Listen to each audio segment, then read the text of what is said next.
하나님의 말씀을 함께 보겠습니다.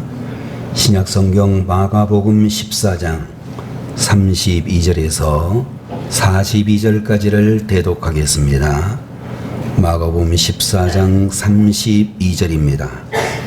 그들이 겟세마네라 하는 곳에 이르매 예수께서 제자들에게 이르시되 내가 기도할 동안에 너희는 여기 앉아 있으라 하시고 베드로와 야고보와 요한을 데리고 가실새 심히 놀라시며 슬퍼하사 말씀하시되 내 마음이 심히 고민하여 죽게 되었으니 너희는 여기 머물러 깨어 있으라 하시고 조금 나아가사 땅에 엎드려 될 수 있는 대로 이때가 자기에게서 지나가기를 구하여 이르시되 아빠 아버지여 아버지께는 모든 것이 가능하오니 이 잔을 내게서 옮기시옵소서.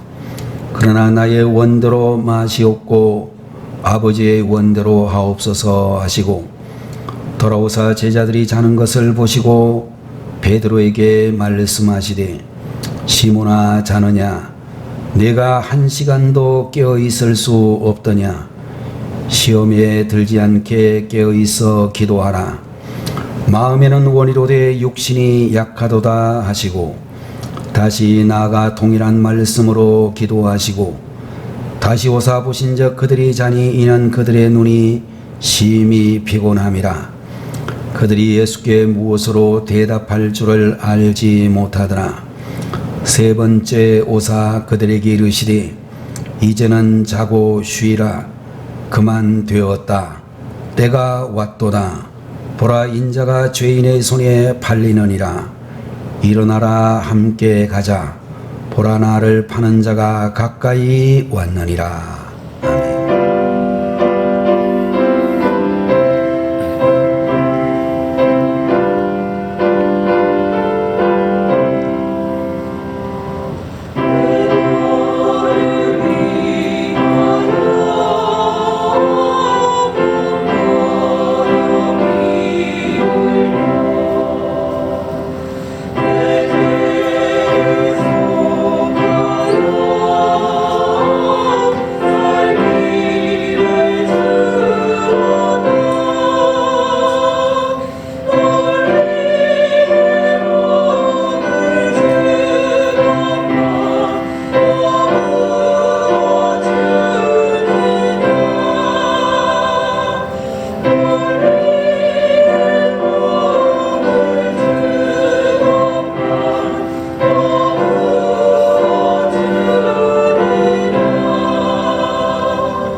기도하겠습니다. 할렐루야. 영광과 찬송을 받으시기에 합당하신 하나님 아버지, 오늘 이 한 시간에도 주의 사랑하는 자녀들에게 거룩한 찬양을 올려드릴 수 있도록 은혜를 내려주시니 감사드립니다.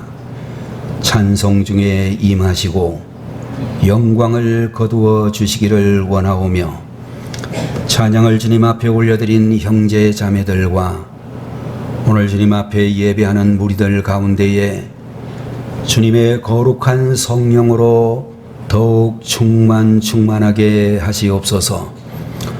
부족한 종의 입술에 파수꾼을 세우시고 성령께서 인도하시는 대로 말하게 하시는 대로 주의 말씀을 믿음으로 담대히 전하게 하시고, 말씀을 듣는 성도들에게 큰 은혜가 임하여 세상을 이기게 하시고 죄악을 물리치게 하시고 하나님의 자녀로 굳게 세움받을 수 있도록 함께하여 주옵소서. 예수님의 이름으로 간절히 기도 올리옵나이다. 아멘. 오늘 이 시간에는 마가복음 제14장 32절부터 42절까지 있는 말씀을 가지고 깨어있어 기도하라, 이런 제목의 말씀을 함께 보도록 하겠습니다. 성공한 사람들의 7가지 습관이라는 책을 쓰신 스티븐 코비 박사가 쓴 이 책에 보면 7가지에 대한 이야기가 나오고 있습니다. 첫 번째로는 수동적이 되지 말고 능동적으로 주도하는 사람이 되라, 그런 말이 나오고, 두 번째로는 끝을 생각하며 시작하라고 했으며, 세 번째로는 소중한 것을 먼저 하라고 했고, 네 번째로는 상호 의존의 패러다임을 가져라고 말하고 있으며, 다섯 번째로는 먼저 자신이 이해를 하고 그 다음에 남을 이해시키라고 하는 말을 하고 있고, 여섯 번째로는 시너지 효과를 내라고 했으며, 마지막 7번째로는 끊임없이 자신을 쇄신하라, 그런 말을 해주고 있습니다.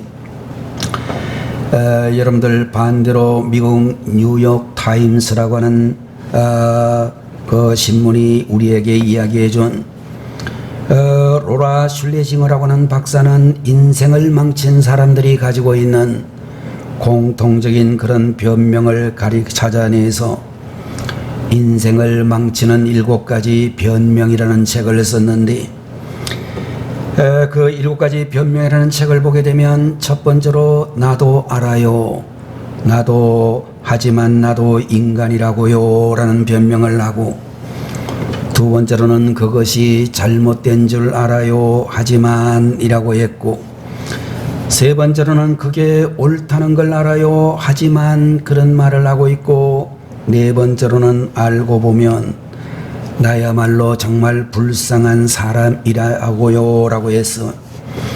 다섯 번째로 나도 한때는 잘 나가는 사람이었습니다 라는 말을 하고 있고, 여섯 번째로는 그런 것은 특별한 사람들이나 하는 겁니다 라고 하며, 마지막 7번째로는 하다 보니 그렇게 됐습니다 라는 그런 변명을 하는 사람을 가리켜 정말로 이와 같이 실패할 수밖에 없는 인생을 망치는 7가지의 변명의 예로 이야기를 하고 있습니다. 여러분들, 오늘 우리가 보고 있는 이 본문 성경에는 예수님께서 십자가를 앞에 두고 제자들을 데리시고 겟세마네 동산으로 올라가시는 그런 이야기가 기록이 되어져 있습니다. 예수께서는 비탄과 고통 속에서 세 제자들에게 기도를 부탁하시는 그런 장면이 나오는데, 내가 너무 힘드니 너희들이 나를 위하여 여기에서 깨어서 기도하라 말씀하시고, 그들과 약간 떨어진 곳에서 예수님이 기도를 하고 계시는데, 기도하다가 와서 보니 제자들이 굴굴 자고 있었습니다. 예수님께서는 제자들을 깨우시면서 정말 나와 함께 잠시도 깨어서 기도할 수 없더냐? 잠깐만이라도 나와 함께 깨어서 기도할 수 없더냐라고 말씀을 하시면서 시험에 들지 않게 깨어 있어 기도하라고 말씀하시고 있는 것을 볼 수 있습니다. 여러분들, 인류 역사상 가장 정점이 되는 십자가 사건 앞에서 기도하셨던 예수님께서 하나님의 명령에 순종하여 승리하는 모습으로 우리에게 비춰지는 반면에 잠을 잤던 이 세 제자들은 가장 비참하고 무기력하고 나약한 인간의 모습을 드러내는 실패자의 모습으로 오늘까지 기억이 되어진다라고 하는 것입니다.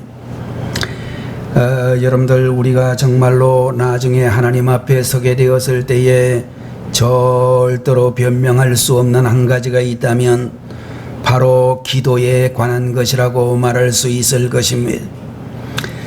예수님께서 수없이 제자들에게 기도를 가르쳐 주신 것 같이 기도하는 모습을 보여주시고 경고하고 깨우쳐 주시는 그런 말씀들이 성경 도처에 나오고 있는 것입니다. 겟세마네의 동산으로 제자들을 데리고 가신 예수님께서 오늘 여러분과 저를 향해서도 똑같이 말씀하시는 그런 이유가 몇 가지 있는데, 왜 예수님께서는 제자들을 데리시고 겟세마네 동산으로 올라가셨는가? 첫 번째로 기도를 가르치시기 위해서라, 이렇게 말씀을 드릴 수 있을 것입니다. 여러분들, 우리가 하나님 앞에서 주님 활동하셨던 사복음서의 내용을 쭉 읽어보게 되면 예수님의 가르침이 여러 가지 다양한 부분에 대한 말씀들이 많이 나오지만 특별히 기도에 관한 말씀들이 굉장히 많다는 사실을 알 수 있습니다.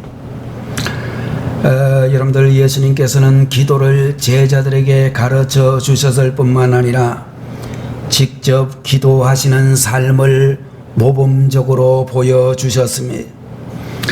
여러분들, 우리 하나님께서는 오늘 시간 예배를 드리고 계시는 우리 모든 성도들에게 여러분들 모두가 행복한 인생을 살아가기를 원하실 줄로 믿습니다.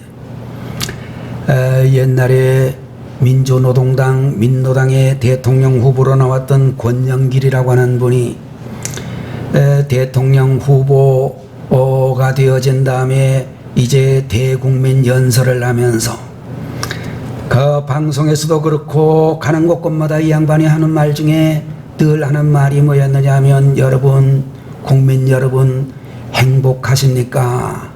살림살이 좀 나아지셨습니까? 이런 이야기를 많이 하는 것을 들을 수 있었습니다. 상동에 가면 우리 부기총 총회 회관이 있는데 그 밑에 있는 식당에도 제가 들어가 보니까 권영길 씨가 거기도 왔다 갔는지 권영길 씨 사인이 있는 것이 벽에 붙여 있는 것을 본 적도 있습니다.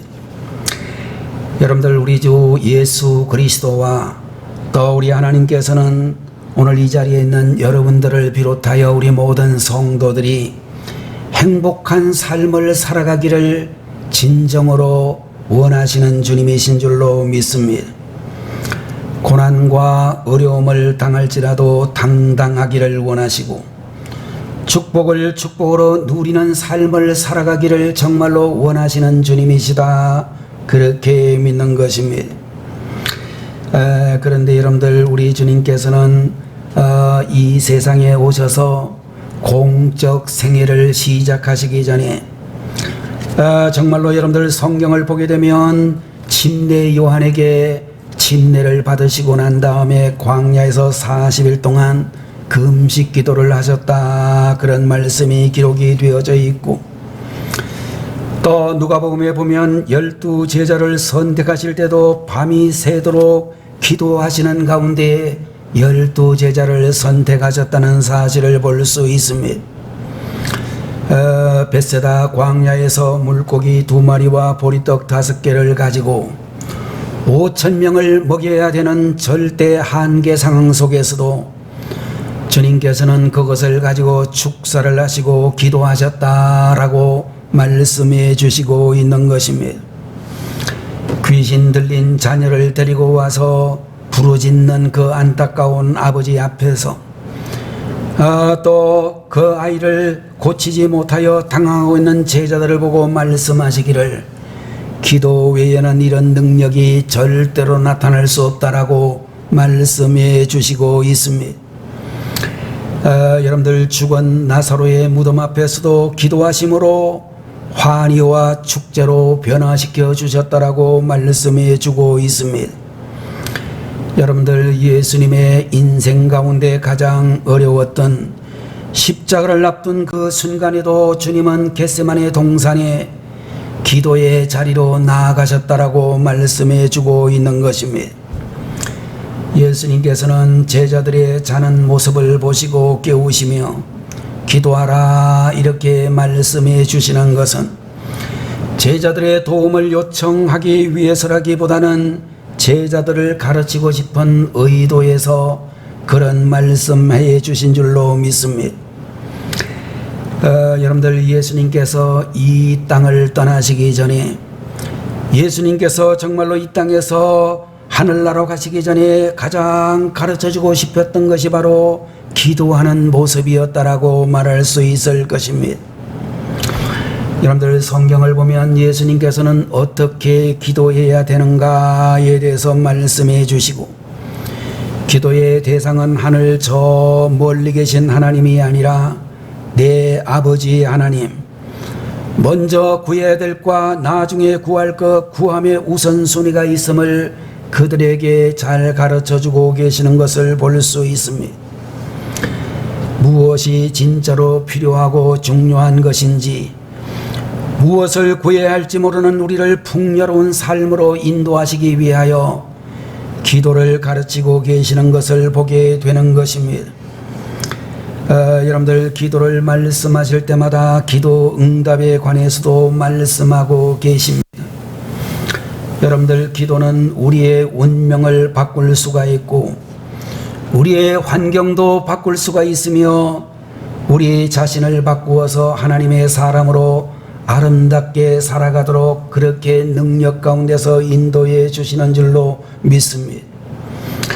여러분들 우리는 세상을 살아가면서 가정 문제로 또는 대인관계의 문제로 회사에서 직장에서 근무하는 모든 동료들 간의 그런 문제로 때로는 물질이 갑자기 어려워지는 그런 문제로 큰 어려움 속에 있을 때 여러분들 나름대로 그 문제를 해결해 나가려고 시도를 하게 되어지는데 힘이 있는 사람은 힘을 가지고 해결을 하려고 하고 돈이 있는 사람은 돈의 권세를 가지고서 해결을 하려고 하며 정치적인 권세가 있는 사람들은 권세를 가지고 문제를 해결하려고 시도하는 것을 볼 수 있습니다.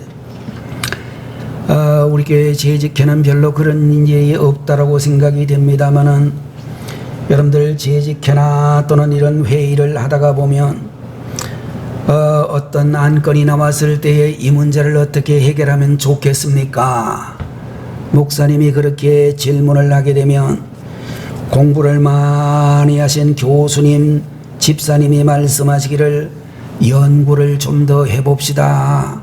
연구하자는 소리를 하기도 하고 사업을 하는 그런 분들은 이 문제를 어려운 문제를 만날 때마다 융통성 있게 합시다. 그렇게 이야기를 하기도 하고 사람들은 모두가 다 같이 자기가 가지고 있는 틀로 문제를 보고 문제를 해결하려고 하는 것을 볼 수 있습니다.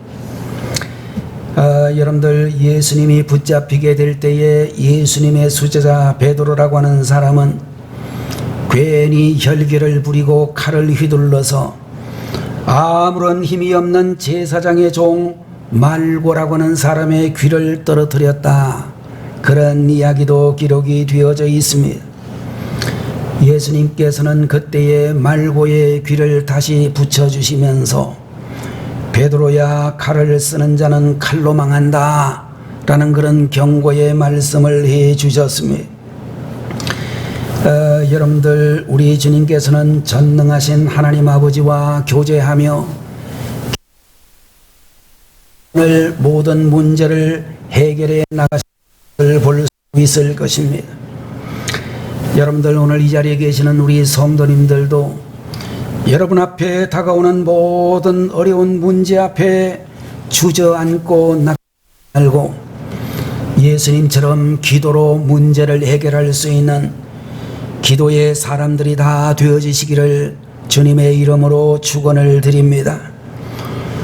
두 번째로 예수님께서 제자들을 겟세마네 동산으로 데려가신 이유는 영적으로 승리하는 길을 알려주고자 하셨기 때문이라고 말씀해 주시고 있습니다.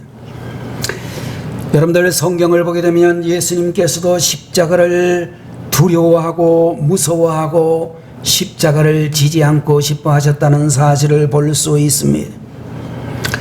제자들을 깨우러 3번이나 그렇게 확인을 하고 하나님, 제가 정말로 이 십자가를 져야만 합니까? 주님은 무엇이든지 다 할 수 있지 아니하십니까? 제발 이 십자가를 피할 수 있게 돌보아 주십시오라고 3번씩이나 간구하고 있는 것을 볼 수 있습니다. 요한계시록 5장 11절 12절에 나오는 말씀을 보게 되면 내가 또 보고 들으매 보좌와 생물들과 장로들을 둘러선 많은 천사의 음성이 있으니 그 수가 만만이요 천천이라. 그 음성으로 가로되 죽임을 당하신 어린 양이 능력과 부와 지혜와 힘과 존귀와 영광과 찬송을 받으시기에 합당하도다. 이런 말씀이 기록이 되어져 있습니다.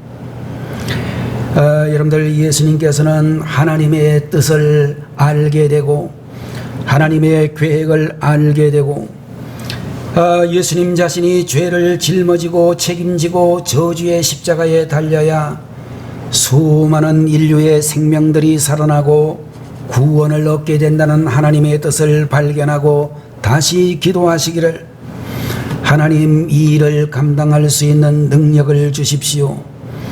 감당할 능력을 주십시오. 그렇게 주님 앞에 간구하고 있는 것을 볼 수가 있는 것입니다. 여러분들 주님의 놀라운 계획을 바라보고 순종할 뿐만 아니라 순종할 수 있는 힘도 기도를 통해 공급받는다는 사실을 주님은 알고 계셨습니다. 고뇌하시던 주님이 하나님의 음성을 듣고 난 후에는 하나님의 뜻에 순종하기를 원하여 이제는 그 걸음걸음이 당당한 승리자의 모습으로 걸어가고 있는 것을 볼 수 있는 것입니다. 여러분들 현대 선교의 문을 연 영국의 진례교회 목사 윌리엄 케일이라고는 선교사님이 있었습니다. 세계적으로 아직까지 선교에 대하여 눈을 전혀 뜨지 못한 그 시절에 그는 인도의 선교사로 자원을 해서 가게 되어졌습니다. 그는 인도에서 42년 동안이나 활동을 하면서 수많은 고초와 어려움을 겪게 되었습니다. 이 캐리 선교사, 윌리엄 캐리 선교사의 부인 사모님은 거의 정신병자가 될 정도로 많은 고통을 받았으며 선교부는 재정난에 허덕여 곧 주저앉을 것만 같은 위기 상황도 여러 번 겪을 수밖에 없었습니다. 그러나 그는 사람과 함께 수건 사업이든 인도 나라의 말로 말씀을 하는데 우리나라 같이 단순하게 한글로 번역하는 것도 힘듭니다마는 인도에는 수많은 다민족들이 살고 있기 때문에 45개의 방언으로 말씀을 번역해내었다라는 그런 이야기를 하고 있는 것입니다. 그리고 잠자던 세계의 수많은 젊은이들의 가슴을 선교 사역의 꿈의 불로 뜨겁게 하였다라고 선교사에서 그를 이야기하고 있습니다. 그의 사역이 마무리될 즈음에 한 사람이 찾아가 캐리 선교사님, 지치고 힘든 고난의 그런 시간 가운데서도 어떻게 이 놀라운 일을 해낼 수가 있었습니까? 라고 질문을 했더니 이 캐리 선교사 윌리엄 캐리 선교사가 말씀하기를 저는요 하나님의 뜻 그 이상도 그 이하도 없었습니다. 나는 내 인생 속에서 하나님의 뜻만 바라보았습니다. 나를 창조하신 하나님, 나를 이곳에 보낸 하나님의 뜻이 이루어지도록 내 육체와 환경이 주는 소리와 싸워 이기고 하나님 뜻이 이루어질 수 있도록 하나님 뜻만 바라보았습니다. 라고 그렇게 이야기를 했습니다. 여러분들 윌리엄 캐리 선교사에게는 몸이 아주 약한 누님이 한 분 있었습니다. 누나는 인도로 떠나는 동생을 보고 말하기를 윌리엄, 나는 내게 아무것도 해줄 수가 없구나. 나는 병상에 누워서 꼼짝을 할 수밖에 없는, 꼼짝달싹할 수밖에 없는 연약한 몸이라 너를 위해 내가 해줄 수 있는 것은 기도밖에 없구나 라는 말을 하면서 동생 윌리엄 캐리 선교사를 보냈습니다. 윌리엄 캐리 전기를 쓴 작가는 말하기를 윌리엄 캐리의 위대한 이 선교사역 배후에 있는 기도밖에 할 수 없었던 한 여인, 기도 외에는 아무것도 할 수 없었던 이 여인, 기도 외에는 자기 존재를 발견할 수 없는 이 여인이 윌리엄 캐리 선교의 성공의 배후였다라고 그렇게 그 책에서 쓰고 있습니다. 윌리엄 캐리 선교사의 누님은 자신의 존재 이유를 잘 알지 못했습니다. 그러나 하나님 뜻 안에서 자기가 왜 나약한 모습으로 일평생 누워 지내야 하는지를 알게 되어졌습니다. 고난 가운데 있을지라도 우리를 향한 하나님의 뜻이 분명히 있으며 그 하나님의 뜻을 찾는 사람은 인생에서 승리한 사람이요 하나님 앞에 아름답게 쓰임을 받는 사람이라고 이야기할 수 있을 것입니다. 여러분들 우리 성도님들 중에 새벽기도 좀 나오십시오 라고 이야기를 하면 이런 이야기를 하는 분들을 종종 만날 수가 있습니다. 목사님, 저는 새벽 체질이 아닙니다. 저는 야행성입니다. 새벽 기도에 나오라는 말은 나를 보고 순교하라는 말과 똑같습니다. 그런 이야기를 하기도 하고 어떤 분들은 말하기를 저는 새벽에 나오면 하루 종일 정신을 못 차려서 직장 생활을 할 수 없어 주의 영광을 가릴 수밖에 없습니다. 잠을 푹 자고 직장에 가서 열심히 일하는 것이 주님 영광 나타내는 일입니다. 그렇게 이야기하는 분들이 있습니다.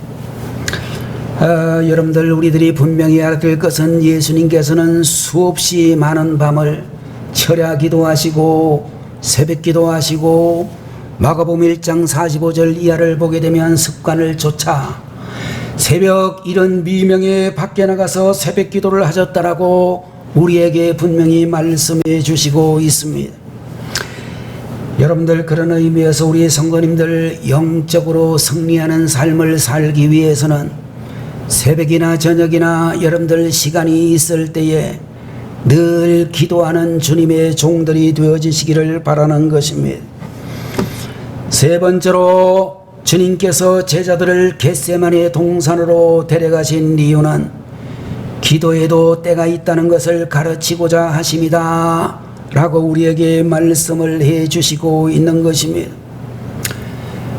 제가 보고 있는 어떤 책을 보니까 구소련 시절 정말로 공산당이 집권을 하면서 교회의 문을 때려 잠그고 예배를 전혀 드리지 못하게 되었던 그 시절에 러시아의 극동에 있는 시베리아 숲속에서 있었던 이야기라고 알려져 있습니다. 여러분들 한 사람 두 사람 캄캄한 밤중에 사람들이 시베리아 한 지역에 사람들이 모여들고 있었습니다. 한 사람 두 사람 모이다가 보니 수백 명의 사람들이 모였는데 사람들마다 왜 여기에 왔느냐고 이 밤중에, 이 캄캄한 밤중에 이 추운 날에 이곳에 왔느냐고 그랬더니 예배를 드리려고 왔다라고 이야기를 했습니다. 캄캄한 저녁, 춥기가 한량없이 영하 50도 60도를 오르내리는 시베리아에 겨울철에 그렇게 많이 모였던 그 수많은 기독교인들, 그러나 얼마 후에 이 사람들이 모였다는 소식을 듣고 수천 명의 공산당, 그야말로 군인들이 그들을 포위하게 되었습니다. 그런 소식을 듣고 이 사람들이 그 자리에 앉아가지고 하나님 앞에 간절히 기도하기를 시작했습니다. 그런데 말이죠, 이상한 일이 일어났습니다. 그들 앞에서 분명히 수백 명의 이 러시아 구소련의 기독교인들이 예배를 드리고 있는데도 소리를 높여 기도하는 대로 그 러시아 군인들이, 소련의 병사들이 그 사람들을 발견하지 못하는 것입니다. 그 사람들이 외치는 찬송 소리도, 그 사람들이 부르짖는 기도 소리도 전혀 듣지를 못하고, 그 군인들이 아무도 없다라고 말을 하면서 돌아가는 것을 보았던 사람들의 간증이 시베리아의 불꽃이라는 책에 자세하게 기록이 되어져 있습니다. 자, 여러분들, 우리들이 분명히 알아야 될 것 중에 한 가지는, 기도는 아무 때나 할 수 있는 것이기도 하지만 기도는 또 우리가 해야 될 때가 분명히 있다는 사실을 볼 수 있습니다.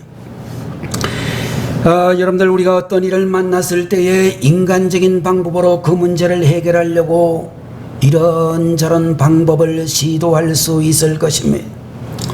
돈을 가지고 해결을 하려고 하고, 권력을 가지고 해결을 하려고 하고, 여러 가지 다양한 방법으로 하려고 하다가 오히려 문제가 점점 더 심각해지는 그런 경우들도 많이 볼 수 있을 것입니다.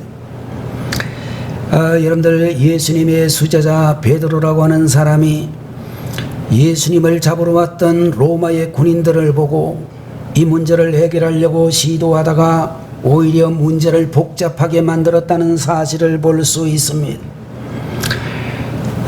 여러분들, 그가 정말로 주님께서 말씀하시기를 시험에 들지 않기 위하여 기도하라, 이 말씀을 하시기 전에 분명히 야고보, 요한이라고 하는 다른 제자도 거기에 있었는데도 불구하고 예수님께서 베드로야 라고 베드로를 부르시고 있는 장면을 볼 수 있습니다. 여러분들, 예수님께서 겟세마네 동산에 데리고 가셨던 세 제자 중에서 왜 특별히 베드로의 이름을 부르셨을까, 그런 생각을 해봅니다. 그러나 여러분들, 며칠 전에 이 예수님께서 내가 이제 십자가를 지고 이 세상 모든 사람들의 죄를 짊어지고 죽는다라고 하는 말씀을 하셨을 때 베드로가 제일 먼저 손을 들고 말하기를, 주님, 다른 사람은 다 배신을 한다 할지라도 저는 그러지 않겠습니다. 주님, 왜 저를 믿어주지 아니하시나요? 뜨겁게 찬양하는 저를 보시고 간절히 기도하는 저를 보시고 주님 앞에 목숨 바쳐 헌신하는 저를 보십시오 라고 그는 큰 소리를 치며 담대하게 자기는 그렇지 않을 것이라고 이야기를 했습니다. 그를 향해서 이렇게 말씀하셨을 것입니다. 너는 그러고 싶겠지. 베드로야, 네 마음은 내가 이해를 할 수 있다. 그러나 기도하지 않으면 절대로 그렇게 할 수 없단다. 예수님은 베드로를 향해서 그렇게 말씀하시고 싶었을 것입니다.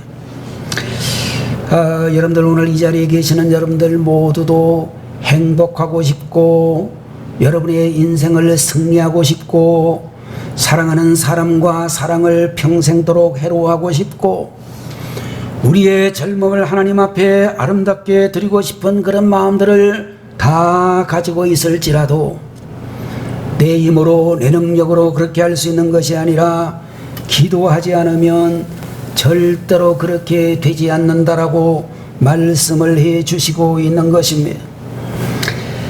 여러분들 우리가 정말로 주님 앞에서 꼭 기억하셔야 될 것 중에 한 가지는 우리가 정말로 기도해야 될 문제들이 산적해 있다는 것입니다. 여러분들 우리나라의 출산율 세계적으로 1위입니다. 끄트머리로 1위라는 뜻이죠. 우리나라의 출산율이 0.78이라고 그럽니다. 두 사람이 결혼을 했는데 한 사람도 낳지를 않는다, 그런 이야기가 된다는 것입니다. 우리나라의 인구가 적어도 줄지 않으려고 하면 어떻게 해야 되느냐? 최소한 3사람은 낳아야 된다고 그러더라고요. 3사람은 낳아야 인구가 줄지를 않는데. 근데 여러분들 요사이 보니까 하나를 낳은 사람도 그래도 양반이고 낳는 사람들도 굉장히 많은 것을 우리들이 잘 알고 있습니다. 여러분들 우리나라에 또 실업률이 굉장히 문제가 되고 있습니다. 장년층 실업자도 문제가 되지만 더 문제는 청년층의 실업률이 심각하다라고 하는 이야기를 듣습니다. 얼마 전에 대학을 금방 졸업한 지 얼마 안 되는 한 자매 여자 청년이 환경미화원 시험에 지원을 해가지고 16.5대 1의 경쟁률로 합격을 하는 그런 일이 신문에 보도된 적이 있습니다. 대학의 모든 전문 과정을 다 이수를 하고 아마 그 젊은 여자 청년이 틀림없이 대기업에 입사하였으면 좋겠다, 그런 소망을 가지고 있었는데 그것도 안 되더라는 겁니다. 환경미화원에 정말로 지원을 했는데 거기도 얼마나 경쟁률이 치열했는지 16.5대 1인데 거기를 통과해서 정말로 합격을 해서 기뻐하는 그런 모습을 본 적이 있습니다. 여러분들 우리들이 어떤 일을 하든지 간에 정말로 직업을 가지고 일한다는 것은 정말로 소중한 일이라고 생각을 합니다. 저는 생각을 해보면 옛날 바로 저와 동년배의 사람들 중에도 리비아를 갔다 오고 사우디나 쿠웨이트를 갔다 온 저희 친구들 많습니다. 저보다 한 5살이나 6살 정도 위에 있던 분들은 독일에 가서 광부로 목숨 걸고 지하 수천 미터를 내려가서 일했던 분들도 많이 있습니다. 저보다 한 5살에서 10살 정도의 누님들 중에는 독일에 간호사로 가서 고생했던 그런 분들도 있습니다. 요새 중소기업을 경영하고 있는 분들 이야기를 들어보면 일할 수 있는 사람들을 하는데도 불구하고 구인 광고를 내는데도 불구하고 오지를 않아가지고 거기는 사람들이 모자라고, 대기업 같은 데서는 정말로 경쟁률이 수백 대 1을 넘어서 정말로 도저히 어떻게 할 수가 없는 상황까지 이르고 있습니다. 우리나라의 경제 구조를 보게 되면 제조업을 하는 분들이 중국으로, 베트남으로, 인도네시아로, 이제는 인도로, 여러 나라로 계속 이전을 하고 있습니다. 외국에 있는 대기업들이 한국에 들어와야 되는데 이 사람들은 한국에 아무도 들어오지를 않습니다. 왜 안 들어오냐고 물어보면 민노총이 무서워가지고 들어올 수가 없다는 겁니다. 한국에 기업을 하시는 분들도 노동조합이 긍정적인 부분들이 많이 있겠지만 정말로 우리나라의 기업 환경에 비해서 너무나 지나치게 이야기를 하면 기업을 하는 분들이 할 수가 없잖아요. 다른 나라로 갈 수밖에 없습니다. 여러분들 우리는 남북 문제 지금 대단히 심각한 문제이고 일본과의 문제들도 상당히 풀어지지 않고 어려운 문제가 계속 이어지고 있습니다. 여러분들 우리나라의 정부 여당과 야당과의 그런 정쟁도 도저히 어떻게 할 수가 없습니다. 이 문제를 어떻게 해결할 수 있을 것인가? 아무리 우리가 인간적으로 머리를 굴리고 아무리 굴려도 해결 방법이 없습니다. 여러분들 예수님께서 우리나라에 만일 계시다면 지금도 또다시 겟세마네 동산으로 십자가 진다고 가실 것 같습니다. 여러분들 오늘 이 자리에 계시는 여러분들 우리 민족을 부여잡고 예수님처럼 기도하기 위하여 겟세마네로 가는 젊은이가 되고 우리 성도님들이 되셔야 될 줄로 믿습니다. 인간의 지혜로, 인간의 능력으로, 인간의 어떤 것으로도 해결할 수 없는 이런 문제들, 내 개인의 문제나 사회적인 문제나 국가적인 문제나 이 문제를 부여잡고 기도하는 겟세마네 동산에 우리 성도님들이 함께 하셔야 될 줄로 믿습니다. 이 시간에도 예수님께서는 절망하며 또 힘들어하고 있는 우리 민족 모든 교회와 성도들에게 함께 기도하자고, 겟세마네 동산으로 함께 나가자고 여러분과 저를 초청해 주실 줄로 믿습니다. 깨어있어 기도하는 한국교회 우리 모든 그리스도인들이 되시기를 주님의 이름으로 축원합니다. 기도하겠습니다. 거룩하신 우리 아버지 하나님, 오늘 이 시간에도 주님께서 저희들에게 은혜 주시니 감사합니다. 사순절을 지나면서 마가복음 제14장 32절 이하의 말씀으로 깨어있어 기도하라고 말씀해 주시니 감사합니다. 우리에게 기도를 가르쳐 주시기 위하여, 영적으로 승리하는 길을 알려주시기 위하여, 기도할 때가 따로 있다는 것을 가르쳐 주시기 위하여 우리를 기도의 자리로 인도해 주시는 줄로 믿습니다. 오늘을 살아가는 우리 모든 성도들, 이 나라 이 민족을 위하여, 우리의 가정과 특별히 주님의 교회를 위하여, 세계의 평화와 세계의 모든 민족을 위하여 깨어있어 기도하는 하나님의 종들을 주님 붙들어 주시옵소서. 예수님의 이름으로 간절히 기도 올리옵나이다. 아멘. 다 같이 기도하겠습니다.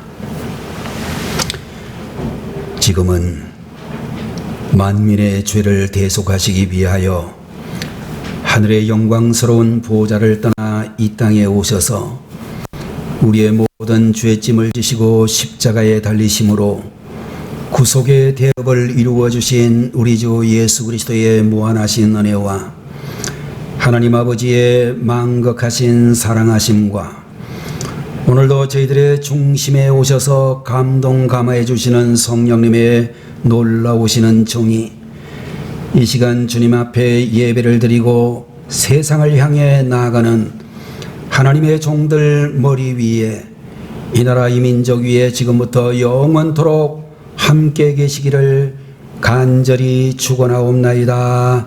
아멘.